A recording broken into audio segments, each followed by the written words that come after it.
this. I think this is my 17th webinar here. I'd like to try to bring new people to the fold as well. And as I was looking through and scouring the country, I came back to Erin. Erin and I have been acquaintances probably for the last 3, 4 years. Met her at director school. Again, NRPA does a great job with revenue school and director school and supervisor school. And we've had some great conversations over the years about what she does in Aspen, Colorado. She is, besides being a graduate of the director school, she's also the president of the Rocky Mountain Ice Rink Association. Too often we just concentrate on what the rec folks are doing and here's the park style, but we're going to bring somebody who's got a different perspective.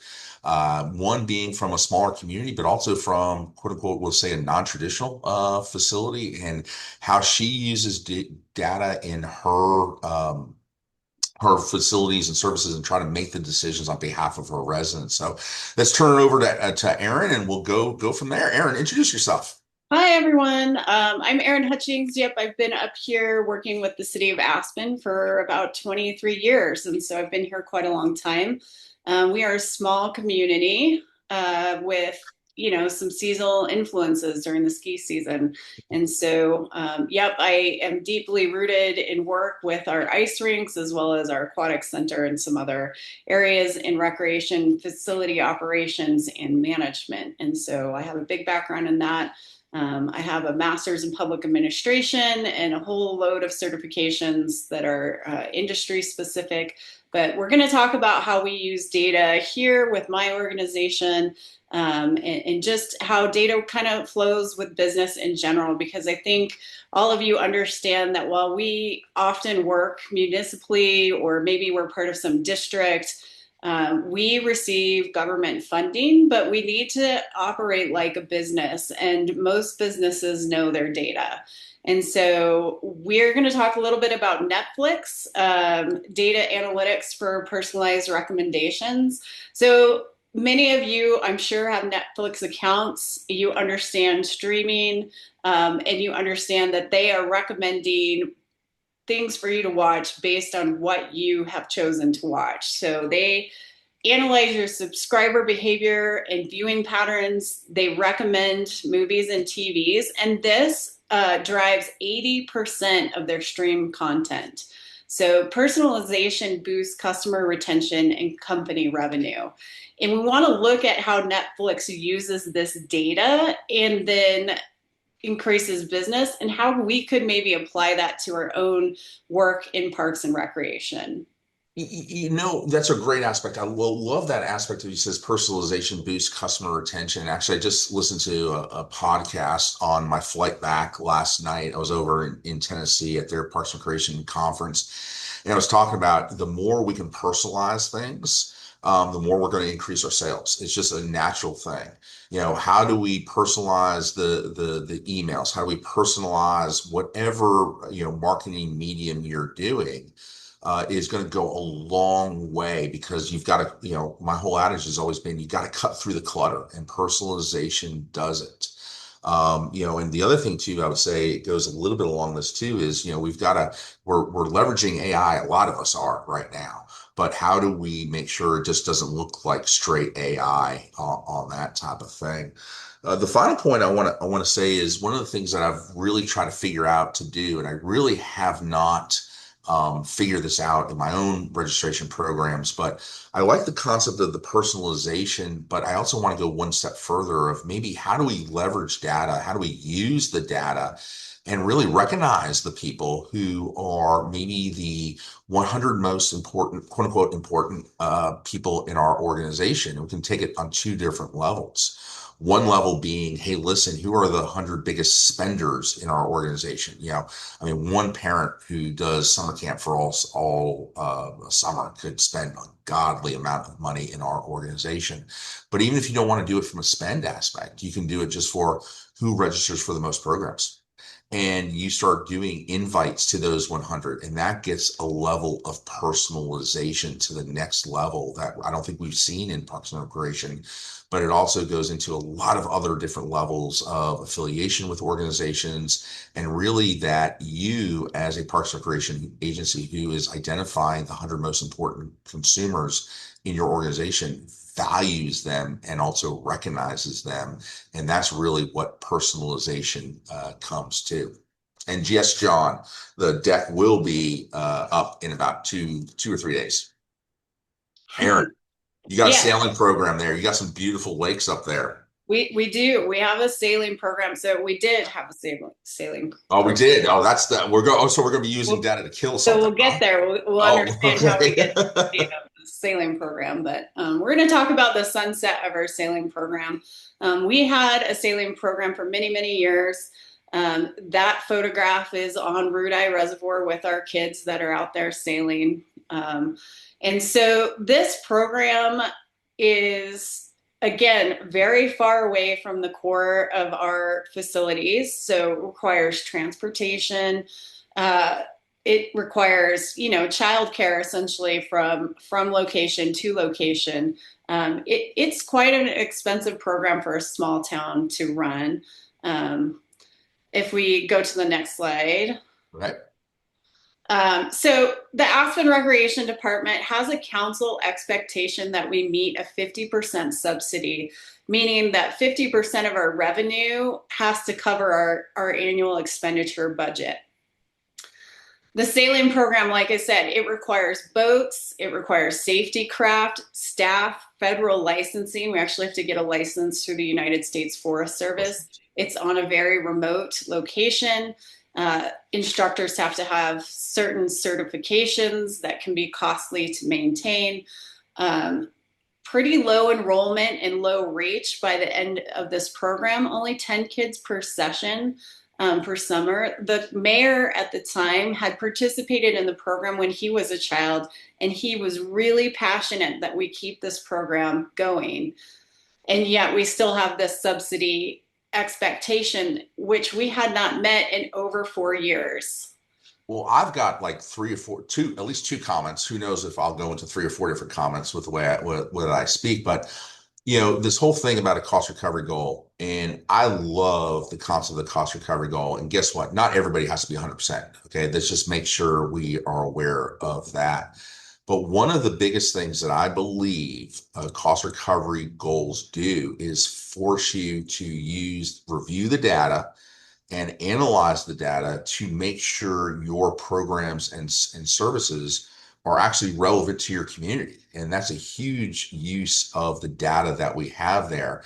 And so we have Julie who says its goal is 45%. Last year was 42. So you're getting there. Awesome. Allie's talking about 35 to 50%. Too often what we do is throw out a program and then realize there needs to be a subsidization, and that's fine. But then it's like, okay, where are we coming up with this money? We have all these ideas, but how do we make sure that we're doing that? And the second part of this that really hit me when, in our pre-show and just thinking is, who, what is Erin, what is your policy about programs that don't meet cost recovery goals? Is it one and done? Is it three strikes you're out? Is it, in this case, maybe 4 years that you have to kind of deal with it? What is your thing? And maybe if anybody wants to throw in the chat, is a three strikes you're out policy? Erin, how did you get to this 4 years that, hey, listen, we really need to evaluate this? Yeah, so this is a really great question. And I think that timing for this sort of work really came into play here. A couple of things occurred for this. So, sailing, when we sunset this program, we were certainly in COVID recovery years. So, you have to think of a natural decline because we couldn't run the program, and then we could run the program, and then there were stipulations and rebuilding energy around it. Also, I think many of you probably have programs where the instructor drives a lot of the people that come. Maybe you have a spin class that people are obsessed with, and they could be fighting over the bikes to get in the swim class. So our lead sailing instructor unfortunately passed away in about 2021, I believe. And so there was a change, there was a shift in our instructor. There was pressure from council for us to meet subsidy. And we had to review and look at all of our programs and this coincided with work with a business plan.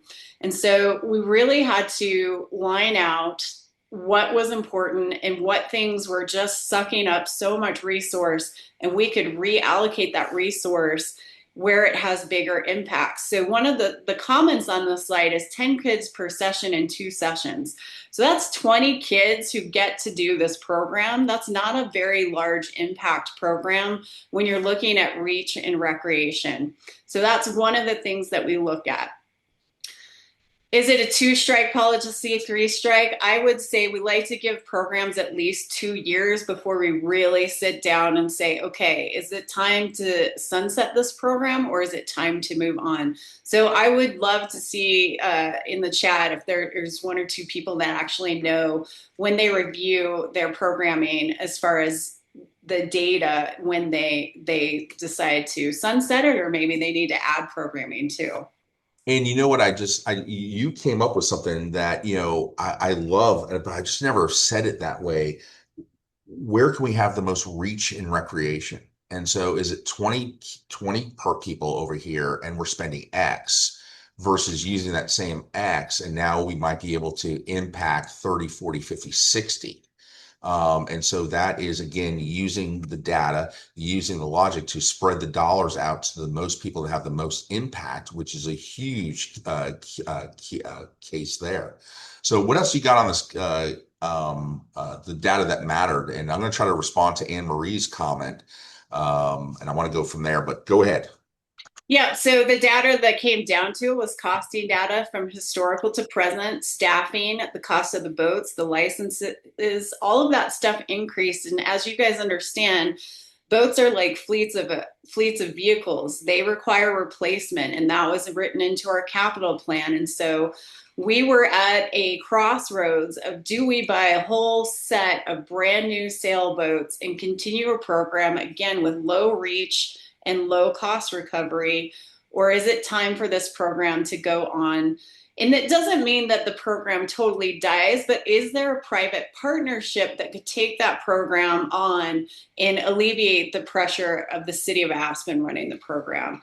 And so we track our usage, historical to present, and it will come up a little bit later, but again, I was talking about how our department was in the middle of a business plan process. ETC did a statistically valid citizen survey to kind of set the priorities for what our department should be doing. And then again, what are the financial and service recovery goals?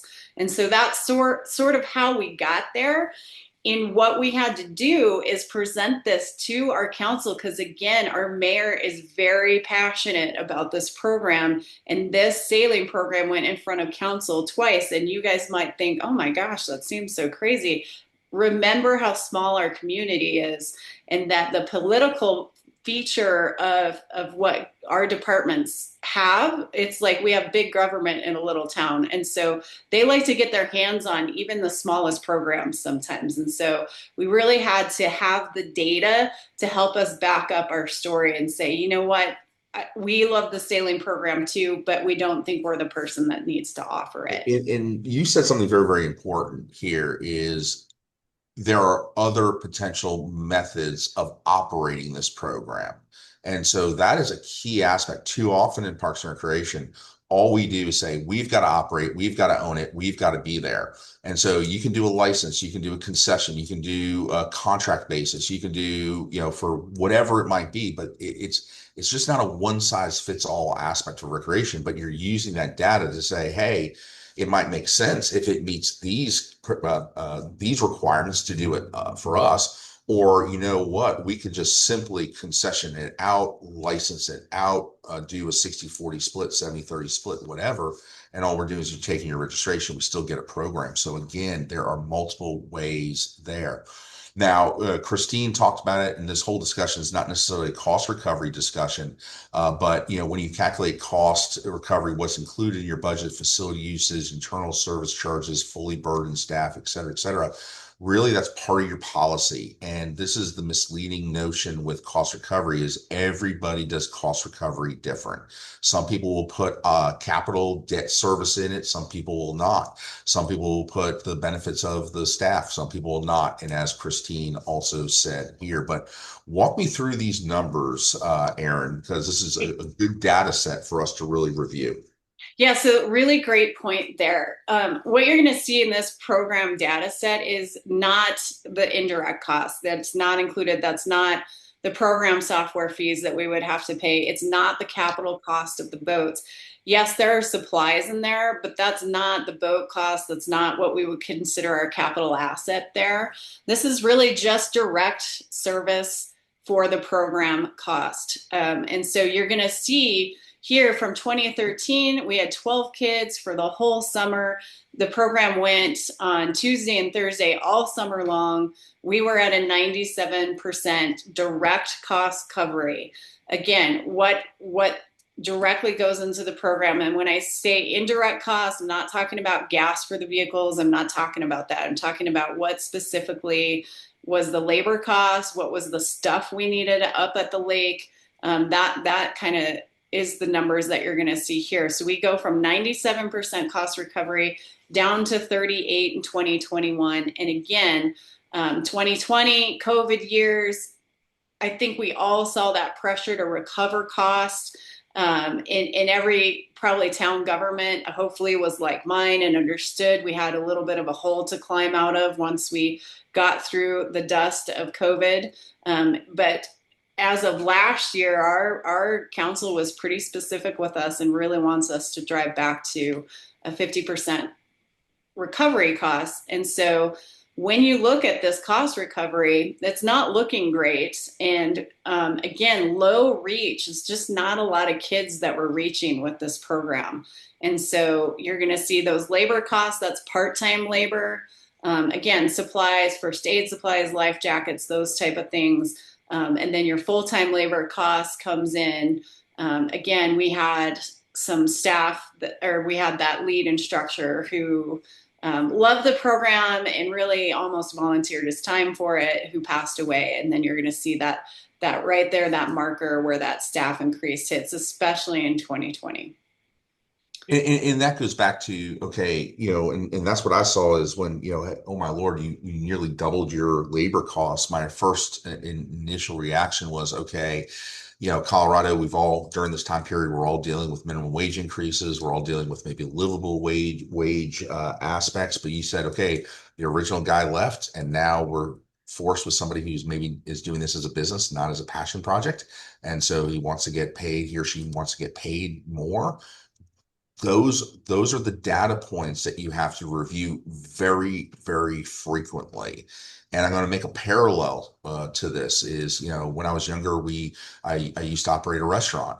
And guess what? We used to have to look at those food costs on a weekly basis to say, hey, all of a sudden burger patties prices are going up. Do we need to make tweaks to our cost of our burger or what? And those are real costs, just like your labor costs, just like the cost of the boats, just like the cost of the PDFs, just like the cost of everything.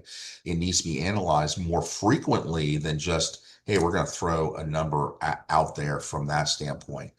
Let's go back to John Prue, a veteran with the MWR and Morale, Welfare, and Recreation with the Navy. What happens if you're not meeting cost recovery goal, but the customer feedback is important? How does this substantive data factor into the cost recovery goal?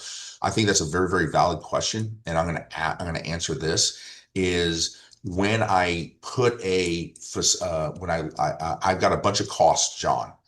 Can I modify those costs to get them in the right perspective? One of the things that I preach is we may have a program in the gymnasium that costs $50 or $100 an hour. Can I put it in a room that's $25 an hour? I probably will be able to make my cost recovery goals, thus satisfying what John is going through. That you have these people who just love this program, that need to be at this program, and maybe a senior program that addresses cognitive issues or something like that, dementia issues, that we need to look at that. So, I mean, we're having a great time here, Erin, talking about Yeah, this. And we're just getting to the agenda. Oh my Lord, we're we're just at 25 the minutes in. agenda. This is Look at awesome. that. Hopefully you're hooked. Yeah, exactly. We got your hooks into now. So, yeah, today we're going to talk about why data matters, what types of data to collect, applying data to make informed decision making, some technology and tools, some challenges in data collection, and then any conclusions and takeaways. And we'll leave a little bit of time for some questions. Awesome. So, why does data matter? Well, we've put some points out there, but benchmarking, and we do have a couple of marketing coordinators on here, marketing brand people. So benchmarking, how many people are landing on your site? How many people are going to a class? What is your minimum standard for a class to run? You know, what's your community size? What's your goal? What is your business goals? We want to improve our operations hours, utilities, staffing. Improved operations, when you know that data can save your department so much money. For example, why would you have lights on in a gym if nobody's using it? So knowing your usage, knowing when to program things matters a lot. And you can't guess at this stuff. You need to know when people are showing up. I got a comment about the lights in the gym. Yeah. So eons ago, and this is before LED bulbs and all that type of stuff, we were trying to move towards more of a cost recovery model, and the gym lights were always on. And it could have been, 8 o'clock in the morning, 10 o'clock in the morning, and all the morning programs were already done. And I'm looking at these gym lights, and I'm like, I finally found out that it cost me about $600 a month at that time to put in excuse me, 600 months of time for the lights. And we put a photo cell in. So when it was cloudy, because we actually had natural light come through the gym, we put a $50 photo cell in there, and sure enough, cut our costs dramatically because we were forced through this cost recovery model, but also just best practices. I mean, think about this. If you've got those gym lights on, you're wasting money. And that money could actually be used for programs for the end of users. And what we did was $600 a month times 12 months, you've got $7,200. Imagine what you could do in your programs if you had $7,200 additional just by looking at your utility bills every so often to say, hey, are we using it the right way from that standpoint? Does that work? Yeah, that's perfect. Yep. I All mean, right. You want to get into your police aspect, huh? so I found this story. I found it really interesting when I was looking at some parks versus police data. We are often, if I am probably similar to many municipal governments, but we are in the general fund for our operational costs, which means we are up against the departments like police, like fire, streets, and so sometimes our departments are viewed as the extra, the fluff, and maybe not the most critically important for a city to run. And so in Portland, this story in summary was they were putting together their 2025 budget. So this would have happened at the end of last year. And they pulled $2 million away from the police department to give to the Parks Department for deferred maintenance, which spiked a big debate in Portland. There were several protests. There was lots of public engagement, some for parks, some for police. But I really like this story because parks got funding. Because I think so often, if we don't have our data down, we don't get to tell the story about parks. So again, so what they did is they were balancing their budget. They looked at the police budget and they said, "Wow, you want this money, you want to increase positions, you want to increase enforcement, you want to do these programs, but you haven't done anything with this money, and it is just sitting here." They took a lot of public opinion data and they did a massive infrastructure audit in 2024, and they discovered their parks were in critical need of repair, and Parks was going to lose some of their tax funding. And so they pulled that $2 million from the police department, gave it to the Parks Department to increase what they considered their most important service delivery impact for the community. One of the challenges with the police and the fire department, I'm going to throw those guys in there too. Anytime public safety is, they do a phenomenal job of counting everything. Seriously, they do a phenomenal job of counting everything. They know how many stops they made. They know how many arrests they made. They know what types of arrests. And so again, are we fighting the funding challenges that we all have with, oh my God, this will be great for the kids, or are we fighting how do we actually have good data points to actually use? And that's what we go through this. Yeah, and so look what we found out. And this was reported relatively recently, but crime is down 51% in Portland. So interesting, even though they lost that $2 million funding, they deployed some other strategies. And this was what was so great about this is what does it make the police department do? It makes them revisit their strategy and say, well, okay, how can we improve this and work with the parks department and decrease crime. And so we know there have been some studies about how the impact of green spaces, when they're well kept, reduce crime levels. And so there was this great infographic there. Not only do they reduce crime levels, they increase jobs, they bring vitality into the community, and they provide a place and a space for people to go so maybe they wouldn't get into trouble. And so we really think the impacts of parks and recreations In one of help. the and Aaron, one of the biggest things I say is, when we're sometimes quick to just pull infographics from someplace. We have to understand where that data comes from and really kind of go into that next level of reviewing what the site is, who wrote it, who funded the research, et cetera, et cetera. But more importantly, what we need to do is these things, if you look on the left-hand side of the screen, that's more probably from a community playmaker, more of a national level aspect. That is a good data set. However, the more we can bring it down from the national level to the state level to the county level to the local level, the more it's going to be able to be comprehended by your decision makers. So if we just put all these big picture issues out there and say, oh, by the way, nationwide, if you put money into parks, it's this. But how do we trickle that down to saying, hey, these are the real impacts in our respective community that since we've done X, this is the result, and that's going to get a little bit more listening to by your board of directors, city council, town council, whatever it might be. So your types of data, again, marketing quarter, who's your demographic, who's your target market, who are we advertising to, who are we trying to reach, who are we trying to get in the door? That is critical because many of us, again, this all ties to dollars really at the end of the day. It is hard to market correctly when you have a small budget for marketing, but you need to have the biggest impact with those dollars. So who's your market? Um, how are your users feeling about your programming? And how are they using your programming? What's the facility usage and program usage?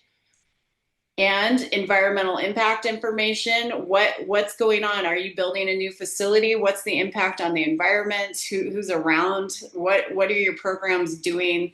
I'm in Colorado. We're extremely green state. We're very worried about the environment, and so every event that we have, everything that we do, has to have some sort of environmental aspect to it, as well as retrofitting buildings with VFD systems that help reduce electric issue. I run two ice rinks. They're highly high utility users, so we try to employ steps to make sure that we're doing our best for environmental impact.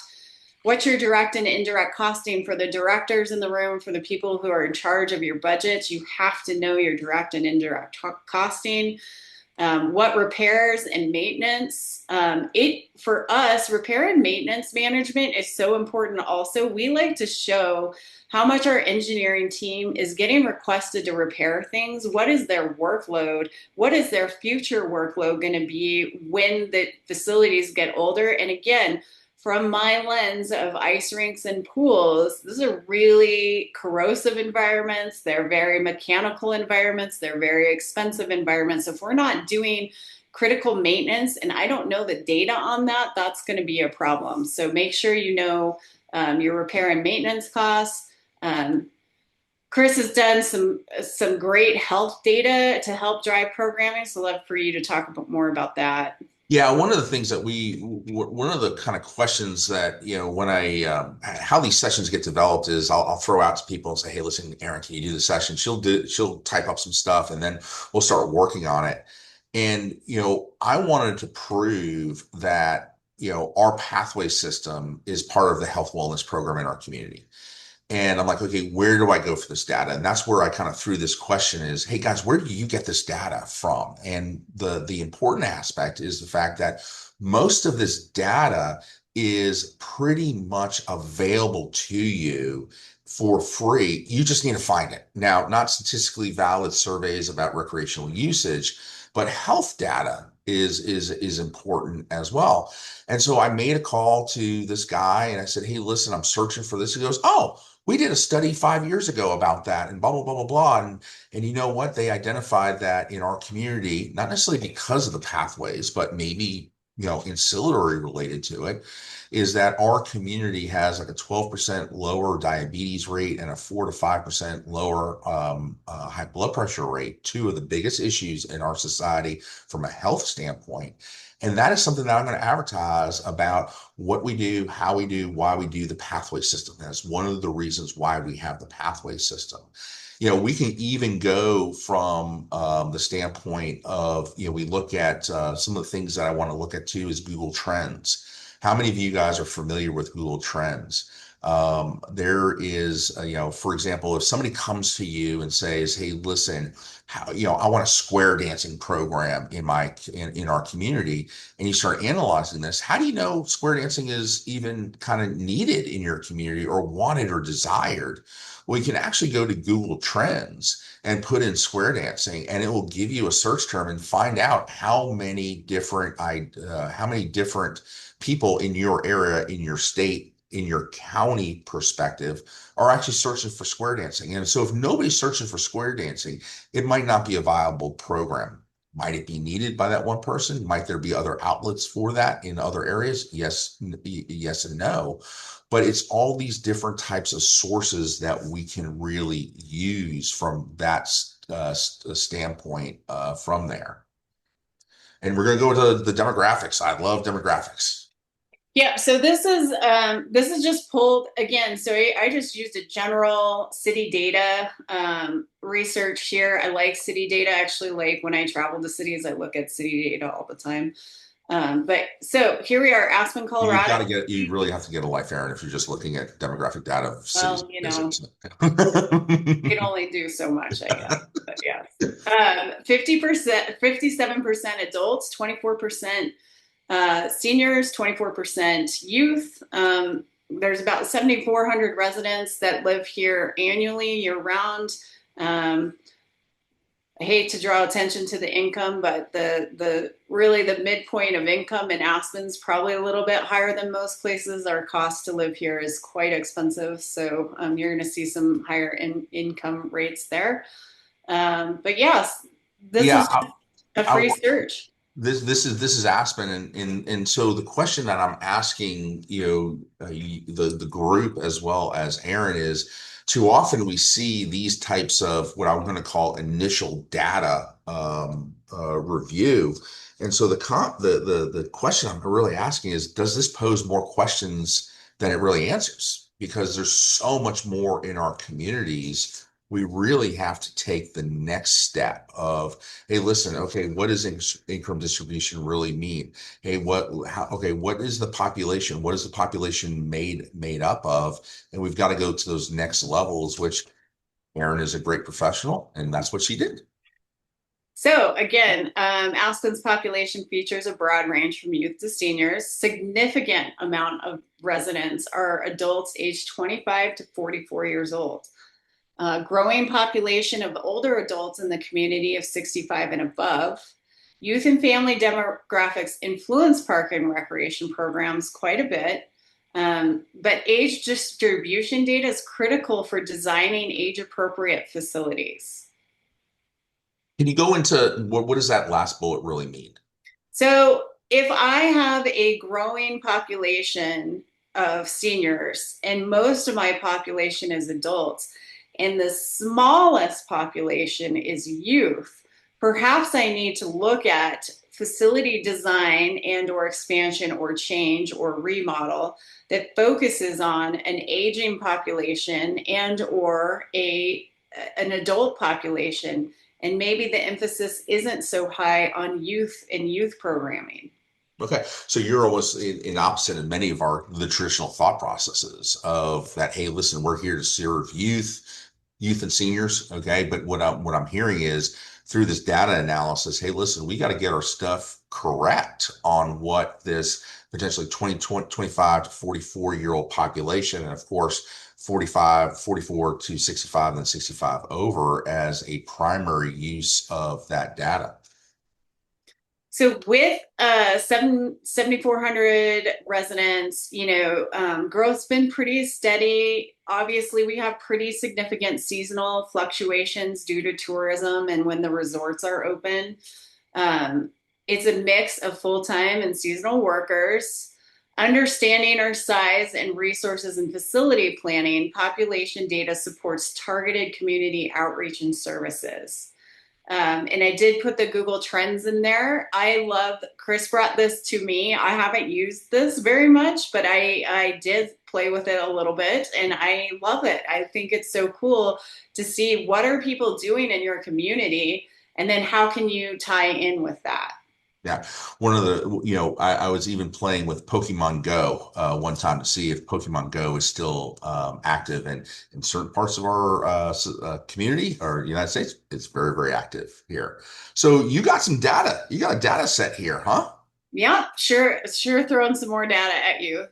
This little slide came from our business plan. I had referred to that earlier when we were talking about the sailing program, but we go through a business plan process where we hire a third party to come in and work with us and do some work so we can craft. And this slide here came from that ETC Institute statistically valid survey. So to talk about that a little bit in detail means we set a number based on our population size that we had to have at least 300 appropriately filled out surveys from the residents in Aspen.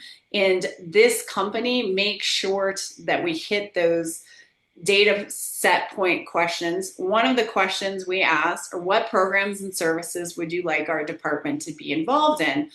Well, no surprise that the very top one is adult fitness and wellness programming, followed by community events and then adult biking, which was a surprise to me because our department doesn't really play in the biking world. That's usually a private industry. There are many bike shops and bike organizations that do biking in town. And so I found that data point really fascinating that maybe we have an opportunity to provide some things that aren't being provided to the community. But this is that data set. And so looking at what our citizens said, these are their high priorities. And so now we get to sort of craft a plan around what are the highest priorities based on what our citizens told us. In what I see on this, it really corroborates your data set from the demographics. Is it says to you, hey, listen, you're growing, you're an older population. You need to provide more things to seniors, and the programs that populate through this survey are adult oriented. And then you go into the senior 50 plus programming and that type of stuff. So, that's going to build your recreation program plan for the next 2, 3, 4, 5 years. You also said something very, very interesting, Erin, is this whole concept of the business and operational planning aspect for your department. And that is some tool that we've used off and on over the time that I've been here to really dive into the data, the program use data, the facility use data to say, does it make sense for us to still, operate on certain hours? A classic story that I say all the time is if you're not tracking your facility use data, how do you know when to be open and when to be closed? Okay. Or why are we actually having 4 people on staff to operate a facility when there's only 2 people using the facility? Should we be open out? Should we be open those hours or not? Or are there better hours within the day that we can use those 4 staff members in a different thing. And so Kaylin said, does the desire for adult biking include consideration of road infrastructure so a program can be safe? Throw that out to you. I think that is an awesome question, and absolutely that I believe that is part of the story there, and also development of maybe some more beginner mountain bike trails. Aspen is certainly got some steep terrain and some difficult rides here, and so how do you get an intro rider into mountain biking and or road biking in a safe way? We certainly have quite a awesome trail system here, but it's super question. And then, so, and this business plan specifically was for the recreation department. It didn't really dovetail with parks, but that begs to differ. Should we be doing a wider view? Do we need a wider lens on what the recreation department's doing, and how do we partner again with our community partners, with our biking organizations, and or even our own parks department? Again, you just said it right. We don't have to be the full owner of the concept or idea, that we can build the relationships. We're in hopefully, moving forward with this project in the next couple of months. And it's about, okay, how do we leverage these nonprofit groups to actually build trails for us? Because we don't necessarily have the capacity to do it. We know the demand is there, but how do we do that from that standpoint? And so we're going to be looking at your ice rinks now. Yeah, so City of Aspen has two ice rinks. One is in our recreation center, which is directly across from the school district. The other one is downtown. It's not a historically established building, but this building has a lot of history. And so the city has owned it since 1980, but it has been an ice rink converted from an old barn and riding arena back in the 1960s. And so this is a beloved building with people who really love it. And so, again, what I'm alluding to here is I have two facilities that are in two separate locations. And so indoor rinks in general can cost about $13,000 a month in utilities. That can be plus minus depending on where you are. If I'm in Chris's neighborhood, that's going to be a higher dollar amount because it's warm there. It's going to take more energy to cool the floors. That's $160K annually, and that is just the utility cost. That's not the build, that's not the staff, that's not all the equipment and all the things that you need to run an ice rink. When you add all of that in, you're going to start to see some pretty high dollar signs on rink and rink management. And more importantly, you even see it here. As you say, you have 400 adults in hockey league, 16 curling teams, and just say you have 1,000 people that are actively engaged in the ice rink. Guys, you're paying $16 per registration program just for the utilities. Correct. So we have to understand that that's the use of data, that that I got to do programs and, depending on your cost recovery models or whatever, but that's in the back of my head that for every person that's going through that door, it's $16 of utilities. Now, that doesn't include the open ice and all that type of stuff, but you can see where we're going with that. So the other data that's critical for me in operations to really track is how deep is our ice. If I have ice so average rink should be about 1.5 inches of ice thickness. So if I'm not running my rinks well, I might have 3 or 4 inches of ice. If I have that much ice that I have to keep frozen, that's going to drive my utility costs up. So we need to track how deep is our ice, what's our water quality, how are our machines doing. Make sure that everything's properly maintained and make sure that we're keeping things up, because when we lose ice time for any reason, we need revenue on the ice as much as possible. So a loss in ice is catastrophic, really, because we have two rinks and again, remember that Aspen is 7,400 residents and we're running two ice rinks. So we need to keep those sheets up and running. And so I need to know my data. How many people are in my programs? Am I seeing increase? Am I seeing decrease? What do I need to look at? How can I maximize my sheets booking? Can I move something 15 minutes and add Those are all data sets that I need to be acutely aware of when I'm doing operational You know, costs. one of the things that we learned a new word when we opened up our adventure course in the Woodlands, it's called Texas Tree Ventures, is the word throughput. You know, how do we quote unquote maximize the number of people that are able to go through our facilities? And you said it very, very well. How do we maximize the use of the facilities? Because whether it's a revenue driven decision or not, it's about a participant driven decision. How do we get more people to enjoy these facilities to make sure that there is no downtime or very, very limited downtime, which will make your data set even better from that standpoint? So we get pressured often about two things. We need another set. We need another rink, Erin. So the question comes out to you guys is, if I am at task with, hey, let's build another ice rink, what data do I need to best answer this question? So what data does she need? We're running out of time, but we're gonna look at a data set here. And Erin, I love this data set, but you know what? I actually have more questions than I have answers with this data set. Is first and foremost, this just gives me 2025 numbers in September. You know, number one. Number two, it really doesn't identify who is using this. Is this a kids program, an adult program? That there's another column that I can break that down. Is this, a community-based program versus an individual-based program? If we go through the cost recovery mentality to see who's using it, how are they using it?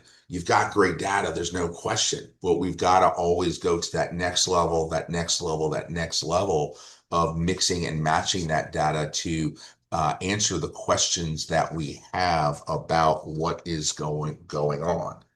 And John asked a great question about checks and balances to help prevent skewing of data for personal biases.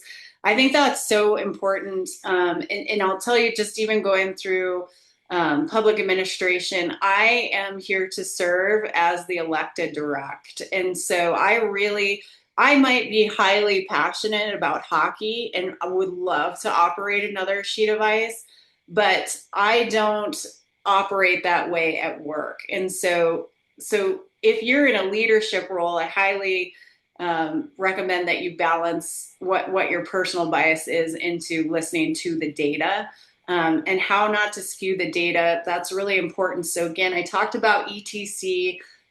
They do a statistically valid survey.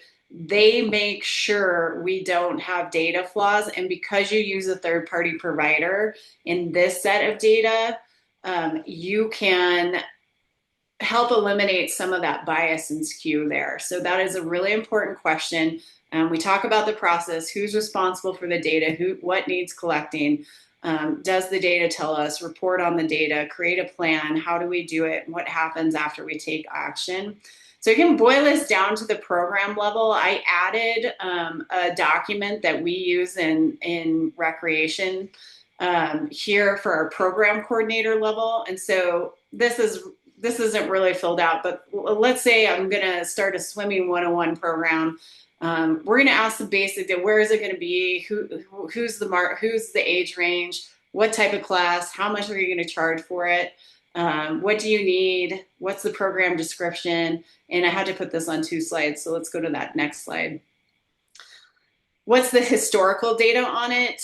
What is the market? So here, because I'm rural, I use comparative communities that are within driving distance here, which you guys might not think is driving distance, but it actually is for us. So, and then we make our programmers go through this costing model. So before I sign off on a new program, our program coordinators have to do the work to make sure that those programs are viable. And then if we're starting a new program, for sure, we're going to review that data at the end of the first year and then again at the second year. And that second year may be the pivot point where we say, happy trails, that just didn't work for us. Or, man, we need to put more resources in that. That's been highly successful.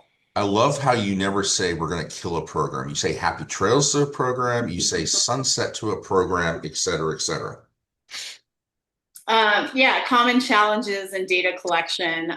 There are inaccuracies. So that little data set that Chris brought up from the Aspen Ice Garden is a patron count.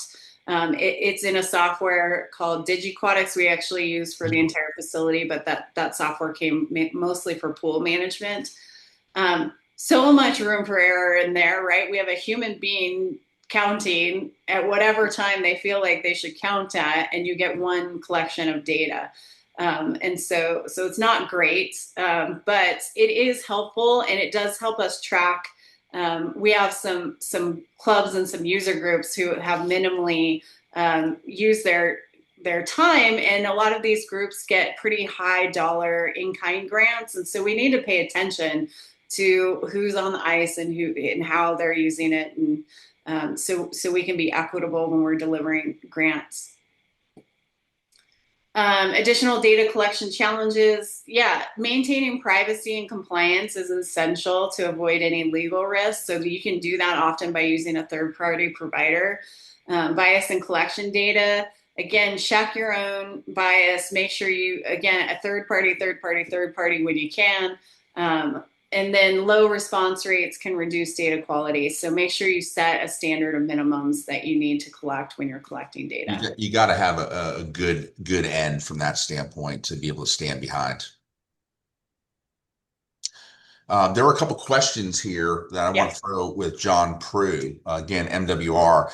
He talks about how do you collect and track customer utilization in your facilities, equipment checkout, concession purchases. Well, you really need a POS system to really be able to track that type of information. That's going to tell you a lot.